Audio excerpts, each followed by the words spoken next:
Guys, coming around. Yeah, this way, thank you. Silence and Send me a big smile. Big, then. Jodie, his eyes back up to the centre. And Jodie, his eyes back to the centre, please. His eyes up. Lovely. Yeah. The last one over here, please, Jodie. Thank you. Here in the middle, please. Thank you. Okay, thank you. 1 second. Here again, thank you. Thank you so much. Yeah. Oh, okay. Last one on the right side. This way. Last one. Guys. Thank you. Thank you. Merci beaucoup. Thank you so much. Hold your hand.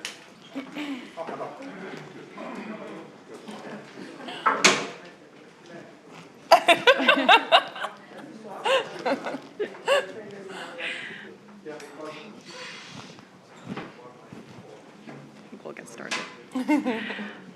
Hi everyone. I think we can get started. Welcome to Kering's Women in Motion Talks in Cannes, which sheds a spotlight on women in the arts and culture. My name is Minorie Ravindran, and I'm international editor for Variety, based out of London. I just wanted to say I'm so thrilled to be here. I mean, it's such a privilege that we're all together again after this last year, but also I'm just so excited to speak with Jodie Turner Smith, an absolute queen who I have admired for so long, and just very excited to dig into this conversation because you have been, at the forefront of so many very interesting roles in the last couple of years, and just off screen as well, a very amazing voice in the industry. So thank you for being here with us. Thank you. I'm sure that everyone in the room is probably very familiar with Jodie's roles, but just to sort of to go through, Jodie's breakout really was the 2019 film Queen and Slim opposite Daniel Kaluuya, which is absolutely fantastic. Daniel Kaluuya, woo! So good. Total legend. And then obviously you're starring in Amazon's Tom Clancy adaptation of Without Remorse, which came out earlier this year with Michael B. Jordan. And she stars in the beautiful film that is actually playing in the Cannes Un Certain Regard section by Kogonada After Yang, which I actually saw a couple of days ago. And it's so lovely and great, and you were fantastic opposite Colin Farrell. Yeah, so I mean, I just wanted to sort of start, I guess, because you had a very unconventional sort of role, or path, I should say, into acting. You started in finance, really, right? Before moving to kind of like up and moving to LA. And middle market corporate banking, as exciting and thrilling as it sounds. That is... No, I'm sure it's exciting for some people. It wasn't exciting for me. Of course. And can you talk a little bit about sort of, the decision to just sort of move, change your life completely, move to a different state, get into modeling as well? I mean... Yeah, I mean, I just, when I was working at the bank, I looked around and I saw that there were some people that were really excited about what they were doing, and I wanted that feeling, and so I knew that I had to leave and figure out what it was that made me feel excited. I felt like it was possible to enjoy what you did, and especially when you turn around and you see that, I was getting up before the sun to go to work, and sometimes leaving work and the sun was down, and so it's, you're spending all of your time, most of your time doing this. And so I wanted to feel excited and thrilled and happy by what I was doing, because I knew that that's what I would be spending most of my life doing. And so I thought, I have nothing to lose and everything to gain by just trying to figure it out. And so really moving to LA was more of just this beginning of that quest. I mean, and even starting modeling, it was definitely something where I wasn't certain whether that was going to be the path for me, but I knew that I needed to try, and figure it out, because if I didn't, then I would always wonder. And did you enjoy your modeling years? Did that come easy did, to you? I think for me, when I started modeling and the moment when I did it and I thought, I found something that I really enjoy, I think what I didn't even connect at that time, performance aspect of it. Because the first time I ever really had the feeling where I was just like, oh my God, I'm in love with this, was doing a fashion show. And I think there's that, there's an element of feeling like, you're on a stage, people are watching you, there's a performance really. And I think that was and then I think, because then, as I was a model, and most of you, did any of you see me in fashion magazines? Very few of you, if any of you did. And because I wasn't really ever a super successful print model. I was always a very successful commercial model. And so there was, again, it was really about that performance aspect, you know, and even that's what people were drawn to in me. They loved to hire me for television commercials because I was always, it was something about the performing element of it. So, and I think doing it as well, it gave me, it's just one of those things where, you know, there's always, when you look back in your life and you're like, all these little steps that led you to where you are and made you what you are now. And I think it was so much about doing that. What modeling gave me was learning how to be in front of a camera and to feel comfortable there, you know, and also to deal with lots and lots and lots of rejection. I will imagine. And so it was, I guess, an organic pivot to TV then. Yeah. And what were like those early years of sort of, you know, gigging and trying to, because you started properly in TV, there were a few good TV roles there for you. Was it easy to break through? I mean, I think that, as I said, so I'd been doing the television commercials, and in LA and in the business, once you start doing television commercials and they're, you know, union, then you get your union card. And so before I was ever really like a proper, you know, actor, and I was just a sort of a commercial actor, I was in the union and I was living in Hollywood, and I thought to myself, again, having this sort of philosophy about having nothing to lose and everything to gain by just trying things, I thought, let me just see what would happen if I started submitting myself for roles. And one of the first things that I ever submitted myself for was this role on True Blood, which at the time was an extra role. And I submitted myself, and it, you know, they called and they said, you know, we've actually turned it into a principal role because you'll have one line. And so they were like, will you come in and read for the producers and the director of the episode? And so I go in and I read my one line, which was to say William Compton 3 times. And they hired me on the spot, and I was just like, okay, this is what happens when I just like throw this whim out into the universe, right? And I, without any sort of, you know, effort behind it, what would happen if I put effort and intention behind this, you know? And from there, you know, I started to work, you know, acting classes, you know, auditioning, talking to people, just trying to glean all of the experience and information and practice that I could that would lead me to the next thing, which was, you know, then I got this role on this TV program that it was a remake of a British television program called Mad Dogs. Yeah, and I was working with these amazing actors that were so experienced, and it was, you know, we were shooting this pilot, and so it was 1 month in Puerto Rico, and I was just like, that was the first experience I had where I was just like, I feel like a real life actress, you know.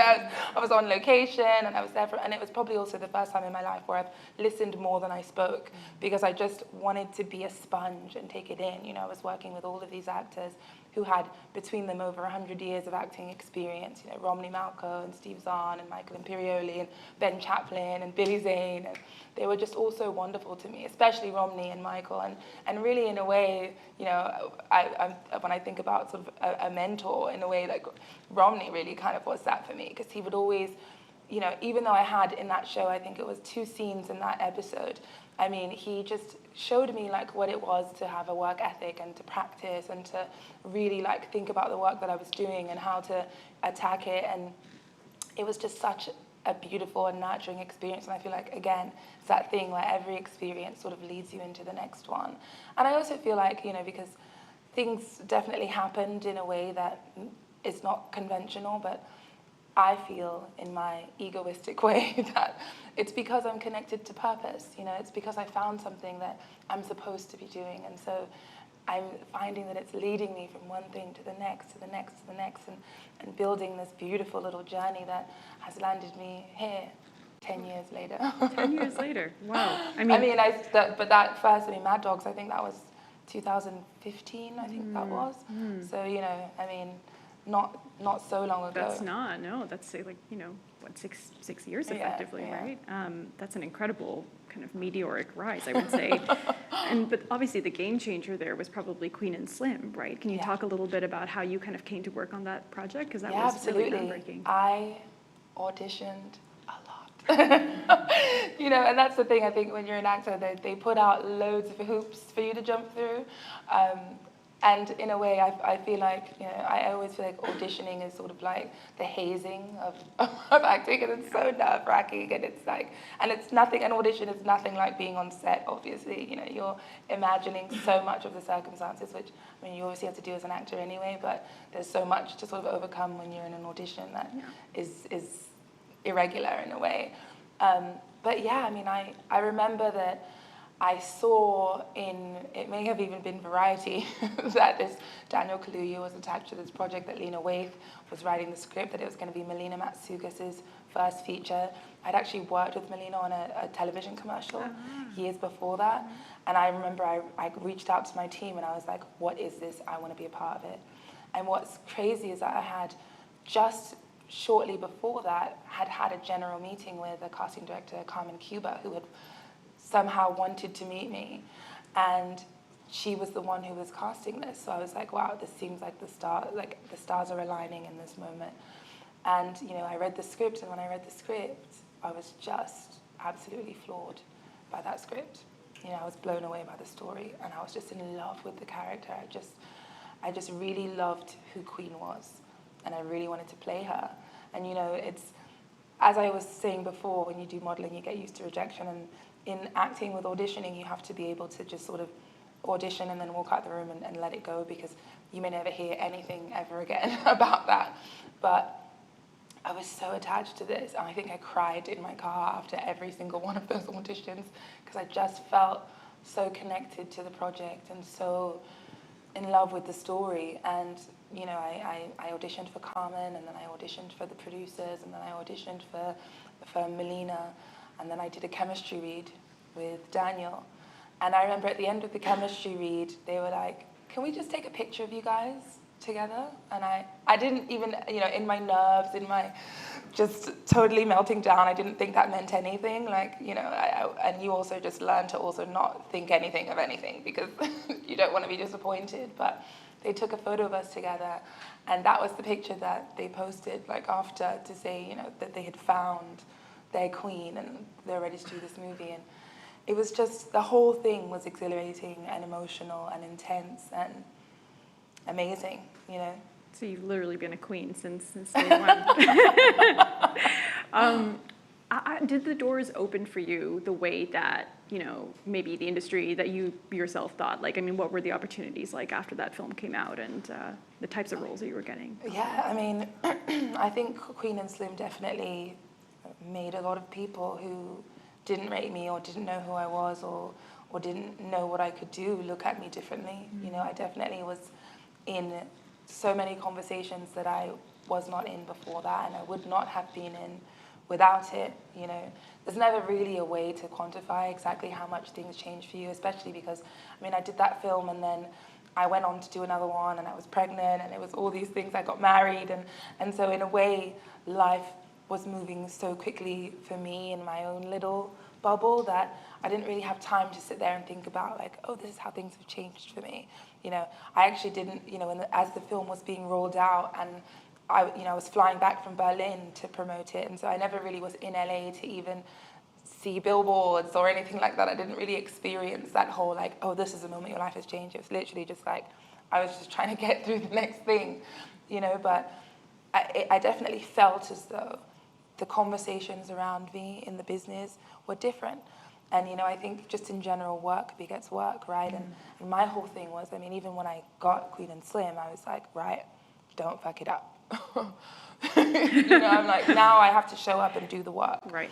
And continue to do that, continue to show people that, like, I can do this work and I'm going to grow and learn. And I mean, I think I learned so much and grew so much doing that experience. And that's really the way I look at everything. I mean, I always say going into a project, I wonder who I will be at the end of this, because I think you become something more, something expands in who you are and what you're capable of. And really that's just the main focus and the goal is, you know, not what opportunities I have at the end of this, but how am I different and who am I and how do I take this new person into the next thing? Of course. I mean, I wanted to ask about Anne Boleyn, obviously, which is a recent TV. So you've sort of come back to the TV world, just obviously for this. So I live in London, and this was a drama for Channel 5, the broadcaster, which hasn't really done a lot of drama. This is sort of new to them in the last couple of years. They're doing this big, so it's announced big historical drama. Jodie Turner Smith playing a black actor playing a very white Tudor queen, and the British public, I think, can be very opinionated about, their period dramas, and specifically, your casting in this role was a bit of a, I remember seeing the backlash online. I thought it was brilliant, but obviously a lot of people had problems with that. It doesn't happen very often in British TV where you have, people of color, to be honest, playing historical figures like this. Why did you want to take this role on? Did you have any sense that there might be some pushback in the UK when it aired? Yeah, I think, I definitely anticipated that there was going to be people that felt a certain way about it, that people were going to feel strongly about it. I mean, number one, obviously, people are very attached to the Tudor era and very attached to all of the characters and historical figures in that era. I think we've seen for years and years that in theatre, we have characters being played by people of all different ethnicities, but I think definitely in a medium like television or film, it's something that we see much less. But I thought it was so interesting that the producers wanted to do something where they did this sort of identity-conscious casting instead of, casting somebody based on, what color their skin is. I think that, it's when anybody feels very strongly about something and attached to something, I'll say, people really feel very strongly about Anne Boleyn one way or the other, whether they believe that she's got 6 fingers and she was a harlot and slept with her brother, or they believe that she was murdered by her husband. People feel strongly about that. And when you feel strongly about something, you have an image of it created in your own mind about it. So when something is presented that, bumps up against that image, there's going to be a reaction. And I think that's completely understandable, I think it is the function of art to tell stories in a way that push people to see things differently. I think as a black artist in this moment in time, I definitely want to be a part of showing people a world that looks different than what they have historically been allowed to see. Obviously, actors of color and black actors have historically been excluded from playing many, many different kinds of roles, which has made film and television look very homogenous and very white for a very long time. And, the idea is to not make the world limited, but actually to make it larger and to show how when you put somebody of color in a role like that, you're actually distilling these things down to human emotion and experience and seeing how it actually is so relatable in a way that is universal. And if people would allow that in, then maybe they might see and feel that. And really that was the hope. I knew that some people would just not want to participate because they would be against that anyway. And those people are going to be against it, whether I was playing Anne Boleyn or somebody else. Some people are very attached to seeing the world in the way that it's always been shown, even in the fact that the way that the world has been shown has oftentimes been not a reflection of the way the world actually looks. And that's fine, but the hope is that perhaps you change someone's mind just a little bit. Perhaps you expand someone's world just a little bit. Perhaps you make somebody who has never felt seen feel seen just a little bit. And, I feel like I did that. So I was proud of it, and I was not afraid of what people were going to say about it, because it's impossible to erase whiteness, and that's not the goal here in any way. You were fantastic in it. Thank you. You really were. I was wondering, in terms of, actually, just even a couple of nights ago, I was at a dinner where Kingsley Ben-Adir, who played Malcolm X in Regina King's, who's actually going to do one of these talks as well one night in Miami. She, he was saying how He was fantastic. He really was. But he mentioned that there was some sensitivity around him as a Black British actor, sort of taking on this very iconic sort of American figure. Yeah. And then he was very grateful to Regina for casting him in that role. And even with Dan Kaluuya basically, and taking on Judas and the Black Priest, the Black Yeah. Messiah. That I think that they similarly he got some pushback as well for these for some of those casting choices, and obviously there are opportunities, but in terms of being a Black woman, a Black actor in this in this industry, do you feel sort of similar kind of? I mean, obviously I know that you've grown up in the U.S. as well, so Yeah. you are very very much U.S. and U.K. But have you ever felt sort of some of that tension at all? Yeah, I mean, I've seen the conversations. I've heard what people's issues are with that, and I completely understand it. And especially, I think we have to understand is like this is a product of and a function of also white supremacy, because when you have already that Black people are being excluded from so many roles, and there's going to be an attachment to a particular kind of Black person being allowed to play the role. It's like now it's causing our community across the diaspora to feel a need to compete with each other, and not based on what we're saying, but really what's being created from the outside, But I understand it, I think the important thing is that for a Black actor who is not from the US to display a level to make it be understood that they have a reverence for the story that they're portraying. I think when you approach that, and so when you talk about, Daniel playing Chairman Fred Hampton, Daniel approaches everything that he does with respect and reverence. And that is always my goal in playing a role, and whether I'm playing actually a British person or I'm playing an American person. And I think the important thing, I would love to see for all of us in the diaspora to play all of the different cultures there, because I think while there are these unique experiences from country to country, we are connected, in our roots.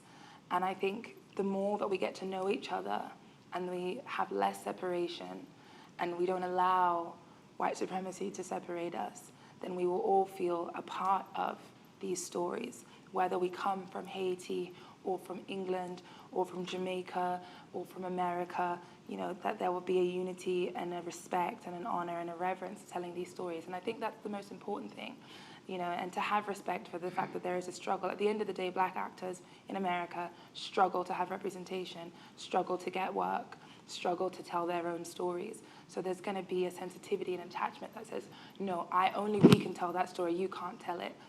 But the idea is to come to that place and come to that storytelling with love, with empathy, with compassion, with respect, with the utmost reverence, and to involve every community whose story that we're trying to tell, make sure that the people from that community are involved in that storytelling, so that at the end of the day, we all feel seen.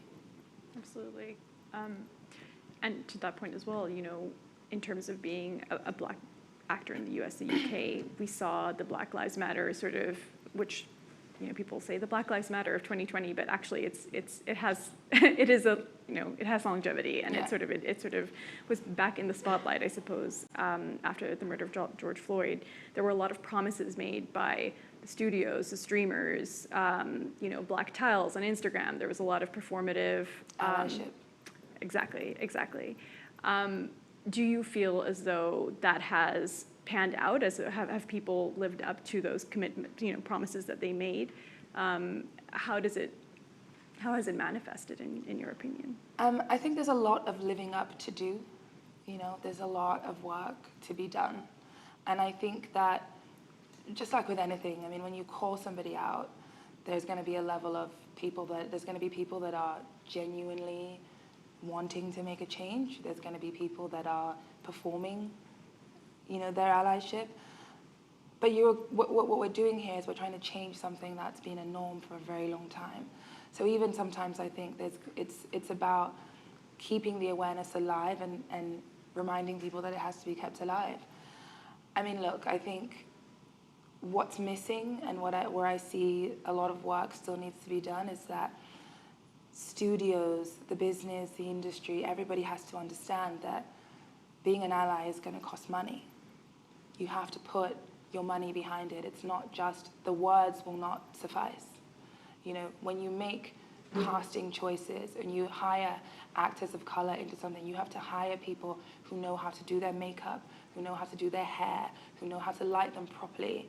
You know what I mean? All of these things also have to feed it. You have to hire producers who understand their needs and who understand what kinds of stories we're trying to tell and how to honor those stories so that you don't end up with things that feel like tokenism or strange stereotyping or just leaving out people and excluding them. There's so many times where it's like, okay, we're going to tell a story that involves black people, but there are no black people in the writer's room.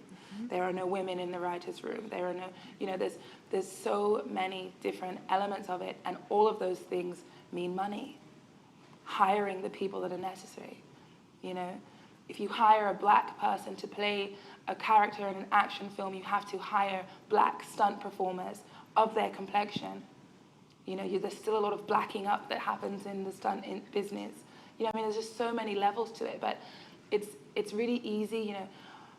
On the heels of the death of George Floyd, it suddenly was in vogue to say that anti-racism was the goal, that people wanted to be the allies, but it ended there, you know, because reaching into your wallet and your pocket is a lot more difficult than just posting something on your Instagram. And really it's about not just actors of color and people of color holding people accountable, but it's about white people holding people accountable. White people who are in executive positions saying, this isn't okay and we have to change this. You know, that we have to put people who are black also at this level and understand that, you know, this is not just about, okay, this is affirmative action, this is meeting a quota, this is, because first of all, if we can agree that historically, any person of color who even reaches the level to be qualified for that has had to work twice as hard in order to even get there. So isn't that person qualified anyway? So what if it is somebody being hired on the basis of what color they are? How they've had to work to get here, isn't that person qualified anyway? Perhaps even overqualified? So, you know, it's just, there are just so many different things that feed into this. And look, people are used to, as I said, you know, they have ideas in their head of what the world looks like, and we're going up against those ideas. We're pushing against those ideas. It's going to take time for people to really release and be able to see the world in a different way. And so it means constantly breathing down the necks of the establishment, you know. Totally. And do you see, like, I mean, I was thinking of the case of that difference between the US and the UK, like Sandra Oh, you know, last year, the star of Killing Eve, of Korean descent, she's Canadian. She's obviously, you know, that show is labeled as, you know, diverse because of her prominence on the program, but she spoke about, you know, looking, you know, when she's looking at the people behind the camera, and it's a sea of white faces, and that show is obviously filmed in, well, it's international, but effectively UK. Do you see any differences between sort of the types of crews that you're working with in the US and versus the UK? Is there? I mean, honestly, I think in general, below the line is always very, very white. You know, it's always very rare to see black crew members of color. And I mean, it's definitely, I think, you know, in the limited amount of times I've worked in the UK, because really Anne Boleyn was the first time that I did a fully just UK production of a UK television. But it's very white behind the camera. And, you know, and part of that again, so this is what I mean about putting money and resources there, you know, because a lot of times the feedback that you get when you try to bring in, I know what a lot of the feedback I would get oftentimes when I would even just try to bring in somebody for hair or makeup who was a person of color, it would be like, oh, well, they're not qualified enough. But it's like, we're not training people of color to do this. We're not giving them the opportunity. We're gatekeeping them from getting into these, and we have to invest money into that. You know, there has to be money that's invested into changing the way it looks behind the camera, because you know how it is on these sets as well. It's like you get one job and then it's that helps you get the next and the next and the next. If we're not letting people in the door, if we're not creating the opportunity, then how are people supposed to get there? If we're not training ADs of color, how are they supposed to get there? Absolutely. So you would get pushback when you would suggest, oh, this person or this person I want to work with. Oh, and bring them all the time. And the number one thing is always like, they're not qualified. But then they would hire a white person who literally had never been on a set before. That happened to me when I was doing a production in Ireland, you know. And those things are just like, make it make sense. What production was that? Are you able to say? I will not say what production it was, but yeah. That's shocking. Yeah. Wow. Yeah. Do you think, like, has that been recently, like in like the last kind of year and a half, or was it just still happens? But now it's like the fight, at least, I would say now the percentage of time where the fight ends more in our favor is going up, right. You know? But it still always has to be an argument. Right. It still always has to be a push, which is something I don't understand. If you have someone who in front of the camera who is a person of color, why wouldn't you have people in the crew that have an understanding of what they need? 100%. Because what it comes down to as well is when you're training hair and makeup artists, they're not trained on texture hair like mine. They're not trained on skin like mine, which is absolutely ludicrous. But again, it's a reflection of what the business has always looked like, right? If the business has always been white, then the qualification is always going to be doing hair and makeup on somebody who's white, right? And meanwhile, when you have, and half the time that would be my frustration, specifically in the area of hair and makeup, because 9 times out of 10, if you hire a person of color to do the hair and makeup, they are actually able to do that hair and makeup on someone of color and on somebody white. So in a way, they're actually more qualified, but it means nothing. Yeah. You know? Yeah. And it makes absolutely no sense, because they can't just only have their training on textured hair and colored skin. Absolutely not. They have to be able to do white faces. They need to do more. You know, it's the baseline of what makes them qualified. Mm-hmm. So it's just like the follow through has to be there. Absolutely. I mean, in terms of,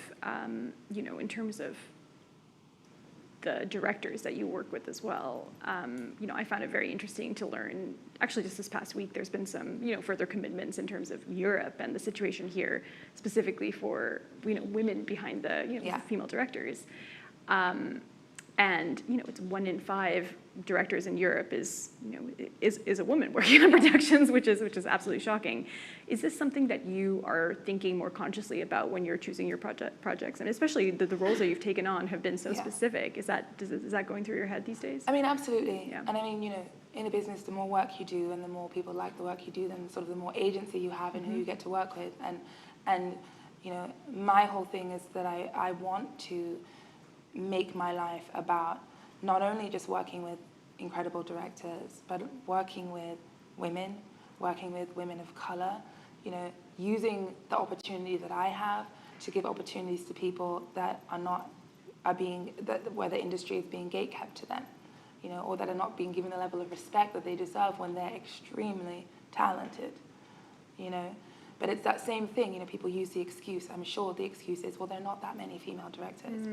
And it's like, the reality is there are very many talented female directors, but again, when you don't have the opportunity, you're not given the opportunity, then that door isn't opened for you, and so then it's like, suddenly, where are they? But it's like, they haven't been allowed in. They haven't been allowed in. Yeah.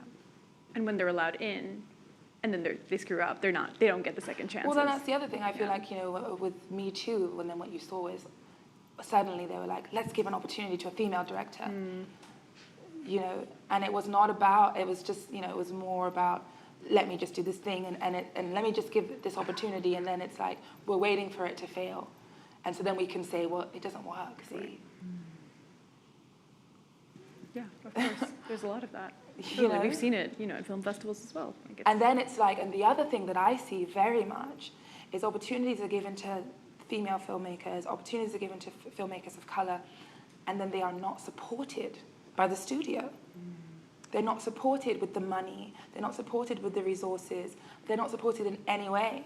And so they're fighting to get what they're doing done. And you're just like, how does that make sense? Where is the language about being an ally? What happened to that? Because that means the whole way, with your money and your time and your resources. 100%. Would you consider directing at some point, or? I have already directed something. I directed a short film last year Yeah. that I did. It's called Jackie. You can watch it online. It's on YouTube.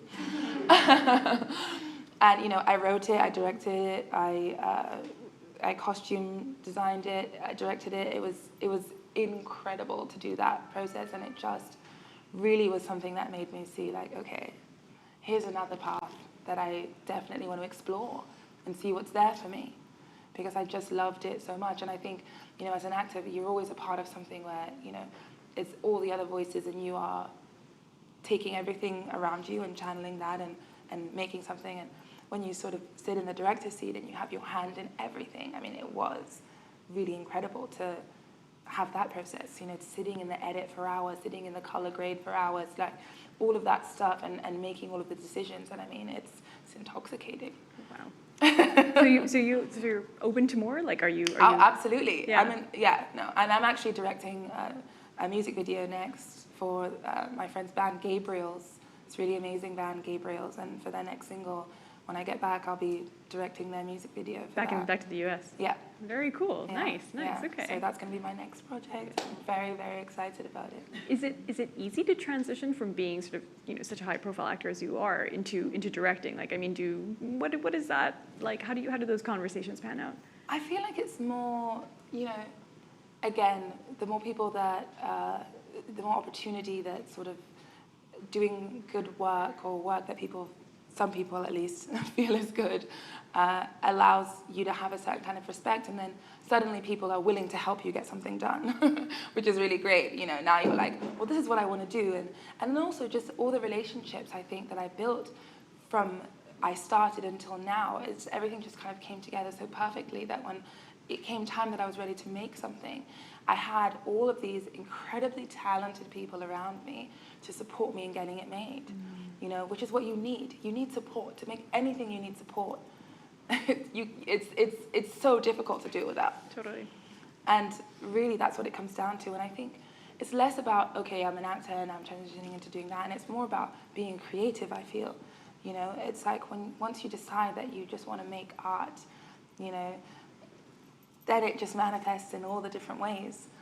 And if you're lucky to have people around you to support you in getting that done, then it gets done very quickly. If you don't have support, it takes a lot longer. It takes a lot longer. But you get it done because you persevere, because that's what we do, right? Mm-hmm. We do. In terms of setting up, you know, a wider entity, like what about a production company that would sort of, then you are able to kind of Absolutely. be a bit more, have more agency in terms of picking out your roles and helping other new talent as well? Is that on the cards? Yeah, absolutely. And, you know, producing things that I'm not in, you know, just things that pushing forward stories that I find to be fascinating and interesting, and giving opportunities to other people and to actors and to directors that I'm obsessed with and that are not being given the stage that they need to be given to. I mean, I hope to do all of those things. You know, I feel like what's really amazing about this business is, in a way, there are really no limits to what you can create. I think that's one of the most magical things about it. I mean, as an actor, you can be anybody, you know, and as a storyteller, you can tell any story that you want. And that's really, really, really, really incredible. And in terms of your next projects as well, what do you sort of have coming up? Obviously, After Yang is an amazing film, Yeah. and that's an interesting. I mean, we should talk about that because Yes, Kogonada. please, because yes. he's so amazing and talented, Kogonada. Absolutely. I'm literally, and I feel like this keeps happening to me, but I just, you know, because I'm just, number one, I'm just so happy to be here and to be involved, you know, and I'm so happy to be being asked to be a part of things. I feel so lucky to get to work with some of these filmmakers that I've worked with, and I'm just like, oh my God, I can't believe I'm here doing this. Like, but Kogonada is just such an incredibly talented writer and director and just like visual artist. I mean, it's to watch it again, and obviously to watch it in this context at this festival, which this is my first time coming here, I've never been here before, was just overwhelming. And to see how, you know, when you're a part of something and you see your small part of it, you know, especially as an actor, you know, your part of it is the story, is the script, but then there are all these other things that go into bringing this thing to life. And to watch and see, like, this is the vision of, you know, to feel, number one, when I did that, I felt so much trust in him as a storyteller. And then to see it on the screen, I'm like, yeah. Absolutely. And I was just thinking in terms of, it was such a seamless exercise in just representation, wasn't it? I mean, in terms of, obviously his background, but also, I just loved how international the story was. Yeah. You and Colin Farrell are obviously a couple. You have an adopted daughter who's Chinese, and there is sort of an android, effectively, Yang, who has you've bought this android to be. It's set in the future, by the way.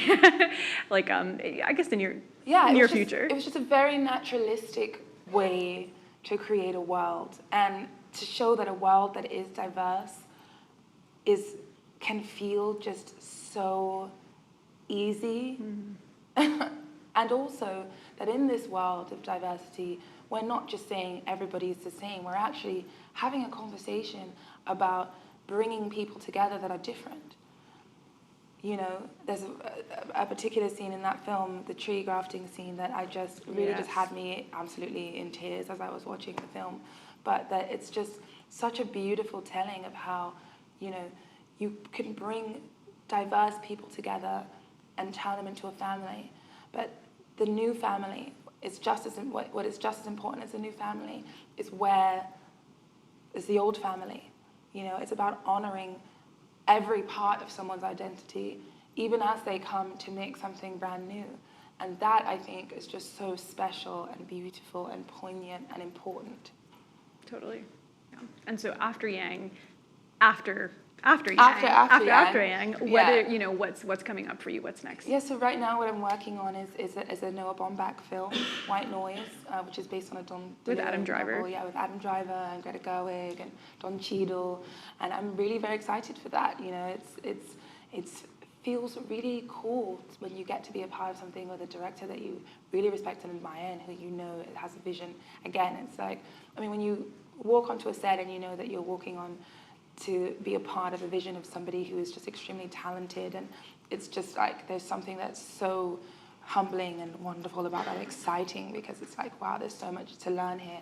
And then when you get to work with actors that are so incredibly talented, it's just like, again, it always makes me think back to my experience on Mad Dogs in that same way, where it's just like, this is about now going onto this set and just learning from everybody around me. And honestly, it's how I approach every set. It's like, again, it's having that idea, who will I be at the end of this experience? What will I have learned? How will I grow? And I'm just so excited for that, That's brilliant. I'm so excited for you and to be in a Noah Baumbach film again. Yeah, me too. Just like everything and it's great because, Noah's worlds are generally very white. Yes. So it feels very good to be bringing some color to those worlds and to be working with a filmmaker who's actually saying, because I feel like, there are a lot of filmmakers who make very white worlds, who are still making those very white worlds and just making sort of tokenistic choices. And it feels good to be a part of inhabiting a character who's a three-dimensional person in these worlds, and for bringing some of these storytellers into a very new and real and diverse reality. Have you had that conversation with Noah Baumbach? Does he speak openly about Noah, how your world's very white? No, I haven't had that conversation with Noah, but I think Noah knows. Yeah. You know what I mean? So I think I'm excited to honor the fact that I think when white filmmakers want to meet us in a space where they're saying, like, I'm doing this and I'm not doing this in a place of being tokenistic or being, a performing allyship, I love to meet them in the space of just honoring that. And it's like, we don't have to have a conversation where we hit each other over the head with it. We get to just meet each other here and respect and honor this. And for me, that's what this is. That's brilliant. Yeah. Okay, I think we have some audience questions, and then we also have a couple of questions from the Kering social media. So I see a lady up here who's been. And could you say your question? Then I will actually repeat it. Say your question, then I will repeat it for Jodie as well. Sorry, yes. Sorry. Hi. I was wondering, a key word in your talk is opportunity. I think that's very important for all of us as women. And you talk about opportunity as an artist, as an actress, as a director, as a producer, and also on a human level, as also as a mother of a she's a girl as well. Do you think that what's the biggest lesson or the most important thing to perpetuate this opportunity or to teach how to raise your voice and get your opportunity as you have done and as you have proved today? Thank you. So the question is, how do you use your voice to raise further opportunities for others in the industry? Is that effectively it? No, I mean also on a personal level for a own kid and as a mother also, as a woman. Got it, personally as well. Yeah, no, I think for me, I'm very conscious about this idea that I want my daughter to not feel, number one, as women, I feel like we are taught, we're conditioned to apologize for our existence, for being in the space. And I want her to understand that she doesn't have to do that, that she belongs, that she can speak her voice, that she can be fully present in a situation and not feel like she needs to apologize for her existence.